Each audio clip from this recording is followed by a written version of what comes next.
আসসালামু আলাইকুম। আজকে আপনাদের দেখাবো আমাদের গরুর পানি দেওয়ার পরে আমরা খেরগুলা কাটে দিই। এতদিন আমাদের আটি ছিল, আমরা আটিগুলা কেটে দিয়েছি আমাদের গরুদেরকে। এখন আমাদের আটিগুলা ফুরিয়ে দেওয়ার পরে আমাদের এখন খেরগুলা দিতে হবে। যেমন আটিগুলো আমাদের গরুগুলোকে দিয়ে হয়েছে, আমাদের আটিগুলা ভেঙে আমাদের খেতে পাল্লা দেওয়ানো হয়েছে। গুলো আটি ভেঙে একটা বড় পাল্লা দেওয়া হয়েছে, আর অনেকগুলো আটি ছিল, এই আটিগুলো সবগুলো আমাদের গরুকে খাওয়ানো হয়েছে। আমাদের এখন এই পাল্লার থেকে খেরগুলা টানার পরে আমাদের এই খেরগুলা কাটতে হয়, যার কারণে আপনাদেরকে পুরাটুক ভিডিওটা আপনাদেরকে দেখাইতে পারি নাই।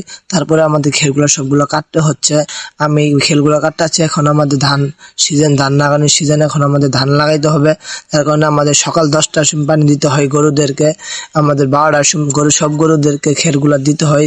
তার জন্য আমাদের ঠিক টাইমে প্রত্যেক দিন 10টার সময় থেকে 10:30টার সময় গরুদেরকে পানি দিতে হয়। একদিন ওটা ব্যাপার না, আমাদের প্রত্যেকদিন 12টা 12:30টার সময় খেরগুলা দিতে হয় গরুদেরকে। 2 ঘন্টা রেস্টে থাকে।